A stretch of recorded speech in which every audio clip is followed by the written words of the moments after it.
की बड़ी खबर सामने आ रही है राजधानी पटना से। बता दें आपको कि सीएम आवास पर बैठक चल रही थी और अभी ये बैठक खत्म हो चुकी है। जी हां, बैठक में नीतीश कुमार, ललन सिंह, विजय चौधरी, उमेश कुशवाहा सहित कई बड़े नेता शामिल थे। सभी नेता बैठक से अब बाहर निकल गए हैं। इस पर तमाम जानकारी के लिए इस वक्त हमारे साथ अमित बने हुए सीएम हाउस से। अमित, क्या कुछ जानकारी सामने आ रही है इस बैठक से? क्या कुछ निकल के बाहर आया?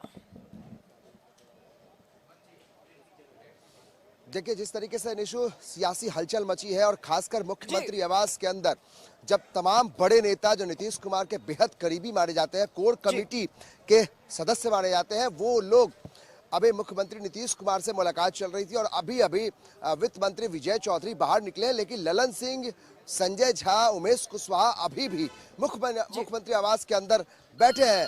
यानी नीतीश कुमार पूरे जो घटनाक्रम है उस पर काफी गहराई से इस पर चर्चा कर रहे हैं। जिस तरीके से हलचल मची है, कयास जो चल रहे हैं, कई तरह के कयास चल रहे हैं, सियासी हलचल मची हुई है। इस बीच में नीतीश कुमार अपने तमाम वैसे लोगों के साथ बैठक कर रहे हैं जिन पर वो बहुत भरोसा करते हैं। यानी कोई भी बड़ा कदम उठाने के पहले नीतीश कुमार ललन सिंह से, विजय चौधरी, तमाम बड़े नेता, संजय झा, ऐसे इन बड़े नेताओं के साथ वो बातचीत करते हैं, मशवरा लेते हैं, उसके बाद ही वो कोई बड़ा कदम उठाते हैं। तो मुख्यमंत्री आवास की ये तस्वीर है और ये तस्वीर बेहद खास इस मायने से है क्योंकि जिस तरीके से सियासी घटनाक्रम तेजी से बदल रहा है और अभी अभी सम्राट चौधरी पटना से दिल्ली रवाना हुए हैं और बड़ी खबर ये आ रही है कि बीजेपी पूरे इस घटनाक्रम पे नजर बनाई हुई है। खुद प्रधानमंत्री नरेंद्र मोदी इस पर मॉनिटरिंग कर रहे हैं, तो ये काफी खास हो जाता है। और मुख्यमंत्री आवास में नीतीश कुमार तमाम बड़े नेताओं के साथ बैठक कर रहे हैं। इसके बेहद मायने हैं क्योंकि जिस तरीके की खबरें आ रही हैं उसको लेकर आरजेडी के अंदर भी काफी खलबली है। आरजेडी के कई बड़े नेता, मंत्री लगातार संपर्क कर रहे हैं। हमारी कई विधायकों से बात हुई, वो लोग पूछ रहे हैं कि क्या कुछ चल रहा है। यानी कि आरजेडी के अंदर भी हलचल मचा हुआ है और लोग लालू प्रसाद यादव खुद मॉनिटरिंग कर रहे हैं उधर। तो ये साफ समझ में आता है कि कुछ न कुछ तो जिस तरीके से कयास लगाए जा रहे हैं उसमें ये बैठक बेहद महत्वपूर्ण है कि नीतीश कुमार जो है वो मुख्यमंत्री आवास में बैठक कर रहे हैं और तमाम बड़े नेताओं के साथ बैठक कर रहे हैं। हालांकि वित्त मंत्री विजय चौधरी अभी अभी बाहर निकले, मीडिया से उन्होंने कोई बातचीत नहीं की।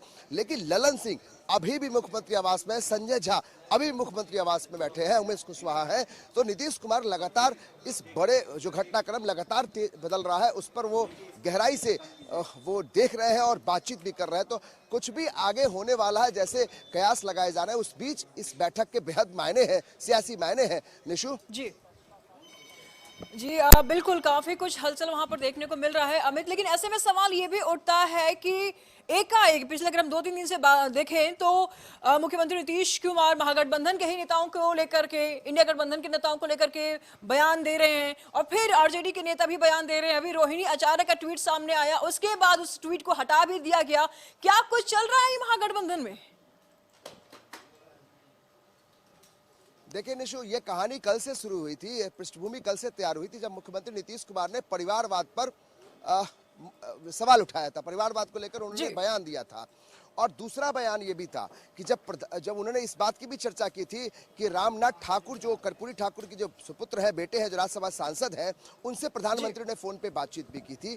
तो इस बात का भी उन्होंने, दो बातें उन्होंने चर्चा की थी। उसके ठीक बाद जब परिवारवाद वाला मुद्दा था उसको लेकर आरजेडी, बहुत तेजी से आरजेडी के अंदर रिएक्शन हुआ। तेजस्वी यादव ने अगले ही पल एक बयान दे दिया जिसमें वो कहा कि अगर वो बिहार में मुख्यमंत्री बनते हैं, यानी कि उनकी सरकार बनती है, तो तमिलनाडु के तर्ज पर यहाँ पर आरक्षण लागू होगा। उसके ठीक बाद रोहिणी आचार्य 24 घंटे के भीतर ट्वीट करती हैं और ट्वीट को फिर तीनों ट्वीट को डिलीट करती हैं क्योंकि उस ट्वीट को लेकर न सिर्फ जेडीयू के अंदर बल्कि नीतीश कुमार भी खुद नाराज इस मामले को लेकर रहते हैं कि आखिर इस तरह के इस ट्वीट के क्या मायने हैं। तो इस ट्वीट को तुरंत डिलीट किया जाता है और उसके बाद से ही सियासी हलचल तेज हो जाती है। और देखिए, मुख्यमंत्री आवास में अगर वो तमाम अपने बड़े नेताओं से बैठक कर रहे हैं, बातचीत कर रहे हैं, तो इसका मतलब ये है कि नीतीश कुमार कोई भी बड़ा कदम अगर उठाते हैं तो उससे पहले इन ऐसे बड़े नेताओं से वो बातचीत करते हैं। और इसके अलावा हम अगर राबड़ी आवास की बात की जाए तो लालू प्रसाद यादव लगातार अपने विधायकों से बातचीत कर रहे हैं। तेजस्वी यादव लगातार लालू प्रसाद यादव और तमाम विधायकों से टच में है और वहां भी आंकड़ा देखा जा रहा है किसके पास कितनी बड़ी संख्या है। हम जल्दबाजी नहीं करेंगे, हम अपनी जिम्मेदारी समझते हैं, लेकिन इतना जरूर है कि जिस तरह की खबरें आ रही हैं उससे साफ लगता है कि कुछ न कुछ सियासी घटनाक्रम जिस तरह से तेजी से बदल रहा है तो कुछ होने वाला जरूर है। और इसीलिए नीतीश कुमार लगातार बातचीत कर रहे हैं अपने बड़े नेताओं के साथ। और सीएम आवास की हम तस्वीर फिर से दिखाना चाहते हैं। ये मुख्यमंत्री आवास है जहां तमाम बड़े नेता नीतीश कुमार के साथ बैठक कर रहे हैं। हालांकि विजय चौधरी बाहर निकले हैं, कोई जानकारी नहीं देना चाहते हैं, लेकिन बेहद मायने है, इस सियासी मायने है इस बैठक के, क्योंकि हलचल इधर ही नहीं है, एक अन्य मार्ग की तरफ नहीं है, हलचल 10 सर्कुलर रोड की तरफ भी है। यानी बीच में एक सड़क है, दोनों तरफ दोनों आवास में हलचल है कि आखिर क्या कुछ होने वाला है। कई कयास लगाए जा रहे हैं, हम उन कयासों को लेकर कुछ प्रमुखता से इस बात को हम नहीं कह सकते हैं कि कितनी सच्चाई है इसमें, लेकिन जिस तरीके से ये खबरें आ रही है, जो कयास लगाए जा रहे हैं, उसको लेकर ये बैठक बेहद महत्वपूर्ण है। और क्या कुछ होता है इस बैठक के अंदर, क्या कुछ निष्कर्ष निकलता है, इस पर हमारी नजर होगी। लेकिन महत्वपूर्ण यह है कि सम्राट चौधरी दिल्ली रवाना हो जाते हैं ऐसे समय में जब सियासी हलचल बिहार में मची हुई है, उनको तलब दिल्ली किया जाता है। और एक बड़ी जानकारी ये भी है कि बीजेपी पूरे इस घटनाक्रम पे नजर बनाई हुई है और ये बेहद महत्वपूर्ण है कि आखिर कुछ भी होता है महागठबंधन के अंदर। और आप देखिए केसी त्यागी का बयान, वो भी बेहद मायने रखता है। केसी त्यागी ने कहा कि इंडिया गठबंधन में के तालमेल में गड़बड़ी है। सीट बंटवारा को लेकर जेडीयू बार बार इस बात को कह रही है कि वो सीट बंटवारे में देरी हो रही है। टीएमसी का चर्चा करते हैं, उनका बयान भी पहले हम सुना लेते हैं अमित, उसके बाद हम आपसे बातचीत करेंगे। कुछ रिएक्शंस भी आए हैं इन पोस्ट को लेकर के, ट्विटर पोस्ट को लेकर के आए हैं और उसके बाद इनके रिएक्शंस, एक्शंस पे भी रिएक्शंस हुए हैं। पहले उनको सुन लेते हैं, उसके बाद हम आपसे बात करते हैं। परिवारवाद को लेकर के जो समाजवादी आंदोलन के संस्थापक हैं आचार्य नैनदेव, डॉक्टर राम मनोहर लोहिया और जयप्रकाश नारायण और बाद में कर्पूरी ठाकुर, डायनेस्टिक सक्सेशन का अपने अपने समय पर सब विरोध कर चुके हैं और उसी का जिक्र माननीय मुख्यमंत्री जी ने कल की बैठक में किया था। इसके न तो अन्य अर्थ निकाले जाने चाहिए और न किसी को संबोधित है। तो फिर ये इस तरह का ट्वीट के क्या मतलब है, किसकी तरफ इशारा किया जा रहा है? आरजेडी की तरफ से, उनकी बेटी है लालू प्रसाद, पूछे तो बेहतर होगा। इस तरीके से ट्वीट से बचना चाहिए। मैं इस तरह की कोई सलाह नहीं देना चाहता। एक होकर करके निर्णय लेता है और एक होकर के देश के लिए लड़ता है, उस संदर्भ में उन्होंने अपनी अभिव्यक्ति उनकी रखी गई है। ये कोई दल का मामला नहीं है। गाहे बेगाहे बहुत लोग क्या क्या लिखते रहते हैं, अंड वंड क्या क्या बोलते रहते हैं, सब तो आप जानते ही हैं। तो ये बात बताइए, जो मांग तेजस्वी जी ने की थी प्रधानमंत्री के सामने थे, आप लोग तो थे पत्रकारिता में, आप लोग तो ऐसा नहीं था कि बहुत लंबा समय बीत गया। और उन्होंने कहा कि भारत रत्न की गरिमा बढ़ जाएगी अगर जननायक कर्पूरी ठाकुर जी को भारत रत्न मिलती है। तो क्या ये सत्य नहीं है कि हमारी मांग? ये तो हमला जायज है, जेन्युइन है। मुझे लगता है कि उनको लगा होगा कि भाई परिवार बात तो हम ही लोग कर रहे हैं, तो चोट तो उन्हीं पर पड़ा है, तो जिन पर चोट पड़ेगा आवाज वहीं से निकलेगा। अब इस आवाज का जवाब तो जेडीयू और आरजेडी को देना चाहिए। तो इसी बीच एक बड़ी खबर सामने हम आपको बता दें कि आ रही है। इस वक्त तेजस्वी प्रसाद यादव ने अपने पदाधिकारियों को मीटिंग के लिए बुलाया। यानी बिहार में जो हलचल हो रही है वो बहुत कुछ बता रही है। जी हां, कल परिवारवाद पर नीतीश कुमार का बयान और उसके बाद से तेजस्वी का बयान और फिर उसके बाद से रोहिणी का पोस्ट और अब नीतीश कुमार का अपने बड़े बड़े नेताओं से मुलाकात और फिर सम्राट चौधरी का दिल्ली दौरा और अब तेजस्वी प्रसाद यादव का पदाधिकारियों से बैठक। बिहार की राजनीति में ये बड़ी भूचाल देखने को मिल रहा है। उन्हीं से जुड़ेंगे, लेकिन उससे पहले संपादक अशोक मिश्र जी से जुड़ते हैं। क्या कुछ हो रहा है, ये घटनाक्रम कैसे बदल रहा है अशोक जी? देखिए, लालू प्रसाद यादव की बेटी रोहिणी आचार्य जी की का जो ट्वीट आया है एक्स पर, उसके बाद ये बिहार की सियासत गरमाई है। हालांकि रोहिणी ने अपना ट्वीट हटा लिया है और इस पर आरजेडी के नेता भी कुछ बोलने को तैयार नहीं है। शक्ति यादव का बयान आपने सुना होगा, उन्होंने कहा है कि किसी को भी व्यक्तिगत ट्वीट करने की आज़ादी है, इसके मायने नहीं निकाले जाने चाहिए। आपने सुनाया अपने दर्शकों को केसी त्यागी का, उन्होंने कहा कि इसे आरजेडी के नेता से ही पूछिए। लेकिन इस बीच में जो सबसे बड़ी खबर आ रही है कि मुख्यमंत्री नीतीश कुमार ने अपने विश्वस्त लोगों के साथ बातचीत की, यानी कि ललन सिंह, उमेश कुशवाहा संजय झा, विजय कुमार चौधरी, इन लोगों से के साथ नीतीश ने बातचीत की। अभी राबड़ी आवास से जो हमारे संवाददाता अवनीश ने खबर दी है, उसके मुताबिक राबड़ी आवास पर भी भोला यादव, शक्ति यादव, तनवीर हसन, ये सारे नेता वहाँ पे पहुँचे हैं राबड़ी आवास। और वहाँ फिर बातचीत हुई। तेजस्वी फिर राबड़ी आवास से निकले हैं अपने आवास की तरफ और अपना जो विश्वासी लोग हैं उनके साथ बैठक करेंगे। यानी कि जो राजनीतिक समीकरण बदल रहा है उसके साथ साथ अगली रणनीति क्या हो, इस रणनीति को लेकर के भी दोनों तरफ से मंथन और चिंतन हो रहा है। आखिर इस ट्वीट के बाद जो खटास आई है, या यूं कह लीजिए कि क्या गठबंधन सिर्फ ट्वीट से ही खटास आई है? अशोक जी, कल मुख्यमंत्री नीतीश कुमार परिवारवाद पर उन्होंने जो बयान दिया, किसी एक पक्ष का उन्होंने नाम नहीं लिया है। अगर हम उत्तर प्रदेश में भी देखें तो मुलायम सिंह, उसके बाद अखिलेश यादव, उसके बाद अगर हम देखते हैं आरजेडी की अगर बात करें तो लालू प्रसाद यादव, तेजस्वी प्रसाद यादव, तेज प्रताप हो जाते हैं। और उन्हीं के यही महागठबंधन की अगर हम बात करें, बिहार की ही बात करें तो जीतन राम मांझी हो जाते हैं, उनके बेटे हो जाते हैं। तमाम प्रकार के ऐसे नेता है, केंद्र में कांग्रेस है, हाँ, जो सोनिया गांधी, राहुल गांधी, तमाम ऐसे परिवारवाद चल रहे। तो आरजेडी ने खुद पर ही क्यों लिया?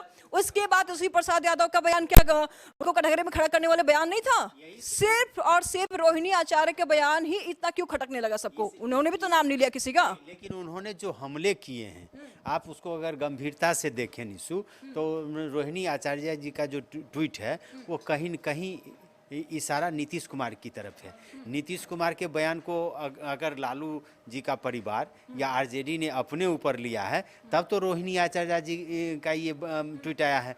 फिर रामविलास जी के बेटे चिराग ने क्यों नहीं ट्वीट किया? आप जब बोल रहे हैं तो जीतन राम मांझी ने क्यों ट्वीट नहीं किया? परिवार पर हमला हुआ और अन्य नेताओं ने क्यों नहीं किया? तो फिर रोहिणी ने ही क्यों किया? इससे साफ जाहिर है कि कहीं न कहीं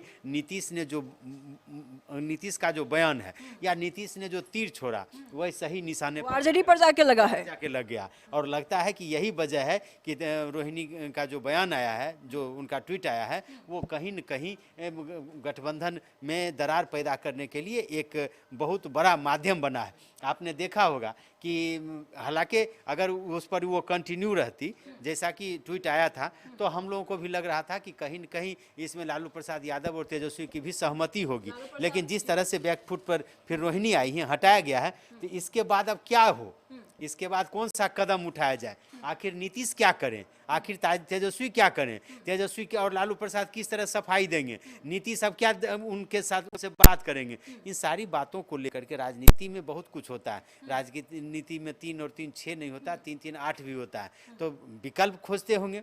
तेजस्वी को लगता होगा कि अगर नीतीश कुमार इस ट्वीट को लेकर के ही अगर अड़ गए तो फिर आगे क्या होगा, तो इसलिए तेजस्वी भी रणनीति बना रहे हैं, नीतीश भी रणनीति बना रहे हैं कि क्या इस ट्वीट के बाद गठबंधन में रहना चाहिए? क्या ये आखिर यह ट्वीट क्यों आया? तो और भी है, अशोक जी जानेंगे, लेकिन अवनीश और हमारे साथ अमित भी बने हुए हैं राबड़ी आवाज से। अवनीश इस वक्त हमारे साथ है। अवनीश, बहुत कुछ हो रहा है इस वक्त बिहार की राजनीति में, काफी खलबली है, काफी बौखलाहट है। फिलहाल तेजस्वी प्रसाद यादव पदाधिकारियों से मुलाकात कर रहे हैं, इसी बीच क्या कुछ नजारा है अभी का, क्या कुछ माहौल है वहां पे?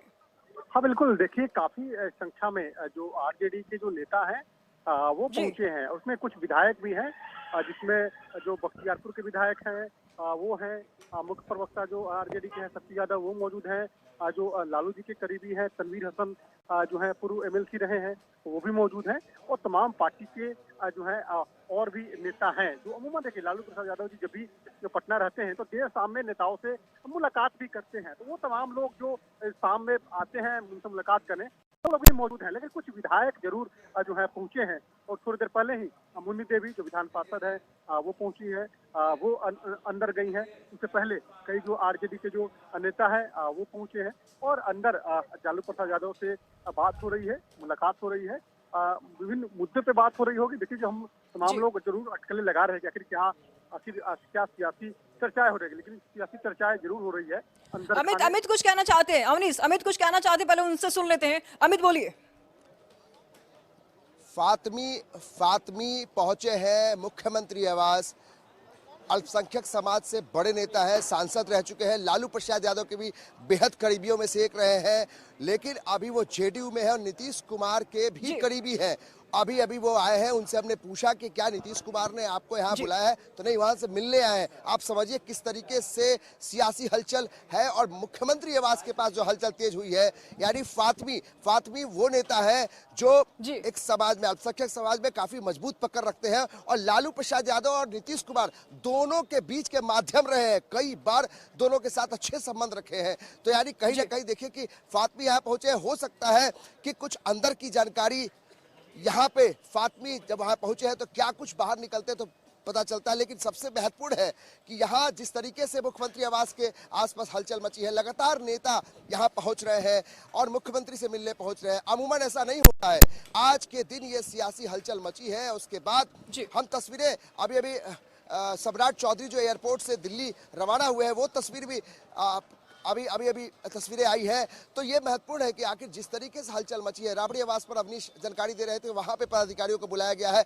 लालू प्रसाद यादव खुद मॉनिटरिंग कर रहे हैं और यहाँ नीतीश कुमार तमाम बड़े नेताओं से वो लगातार मुलाकात कर रहे हैं। अभी फातमी यहाँ पहुंचे हैं, जिनकी मजबूत पकड़ मारी जाती है सीमांचल के इलाकों में, मिथिलांचल के इलाकों में, अपने अल्पसंख्यक समाज में, तो वो यहाँ पहुंचे हैं। तो अब देखिए कि क्या कुछ जानकारी मिलती है, क्योंकि अभी उन्होंने कहा कि मुख्यमंत्री से मिलने आए हैं, लेकिन कुछ ना कुछ जरूर है कि बुलाया जा रहा है। एक एक करके नेता यहाँ मिलने आ रहे हैं नीतीश कुमार से। वो नेता यहाँ पहुंच रहे हैं जो काफी मजबूत पकड़ उनकी पार्टी में और जड़ में, यानी कि रूट में, जो पब्लिक के बीच में उनकी एक पकड़ है, उन लोगों से भी बातचीत कर रहे हैं। हम लगातार तस्वीरें दिखा रहे हैं निशु मुख्यमंत्री आवास की। जी बहुत बहुत शुक्रिया अमित और अनीस, आप लोग को भी। संवाददाता अशोक मिश्र जी से जानेंगे क्या चक्रव्यूह रची जा चुकी है। 2 दिन में जिस तरीके से तस्वीरें बदली है अशोक जी, कुछ बहुत बड़ा घटना होने का ये कह सकते हैं। आम भाषा में जो बोला जा रहा है कि बिहार में एक बड़ा खेला होगी, तका खेला होई हो सकता है, राजनीति में कुछ भी हो सकता है, लेकिन जिस तरह से कहा जा रहा है उसमें भी सच्चाई नहीं है। आप ये समझ लीजिए, अगर सम्राट चौधरी वहाँ पे गए हैं तो केंद्रीय नेतृत्व, कल तो 26 जनवरी है, तो सबसे पहले तो आप समझ लीजिए कि कल कौन सा दिन है। तो कल जो भी खेला होगा तो कल ही होगा, कल के बाद ही होगा। बहुत तरह के कयास लगाए जा रहे हैं। बिहार की राजनीति अशोक जी, पलक झपकते ही राजनीति और सियासत और सत्ता सब बदल जाती है यहाँ। बिल्कुल, इसमें कोई शंका नहीं है, लेकिन सबसे बड़ी बात यह है कि उसको भी आपको देखना पड़ेगा कि आखिर कौन बदल सकता है सत्ता, आखिर किसके बल पर बदल सकता है, आखिर कैसे बदल सकता है। ये तीनों चीज़ें आपको देखनी पड़ेगी। अभी नीतीश जी के पास बहुमत नहीं है। नीतीश जी अगर मान लीजिए गठबंधन बदलते भी हैं तो उसमें बीजेपी की स्वीकृति आवश्यक है। अगर तेजस्वी यादव नीतीश के विधायक को तोड़ते भी हैं तो उसमें राज्यपाल की सहमति आवश्यक है। अगर बीजेपी नीतीश जी को साथ लेना भी चाहती है तो नीतीश की शर्त क्या है, बीजेपी की शर्त क्या है, ये देखना। तमाम तरह के कयास लगाए जा रहे हैं। जितना मुंह उतना बात, जितनी मुंह उतनी बातें कही जा रही है। कहा जा रहा है नीतीश जी को केंद्रीय मंत्रिमंडल में शामिल किया जा सकता है। कहा जा रहा है कि बीजेपी अपने सरकार बनाएगी। सोशल मीडिया को देख लीजिए तो कहा जा रहा है कि नित्यानंद राय के लिए मैदान खाली है। इन बातों पर भरोसा हमें नहीं है। हमें भरोसा है अगर तो फिर सिर्फ इस बात को लेकर के कि जो बात हुई है। ये भी कहा जा रहा है कि लालू प्रसाद यादव ने नीतीश से अभी बात की है। हकीकत क्या है ये कुछ देर के बाद पता चलेगा। फिलहाल ये कह सकते हैं कि रोहिणी आचार्य ने जो ट्वीट किया उसको उसने डिलीट कर दिया है। आरजेडी बैकफुट पर आ गई है। इसका मतलब है कि आरजेडी ने माना है कि कहीं न कहीं उससे गलती हुई है।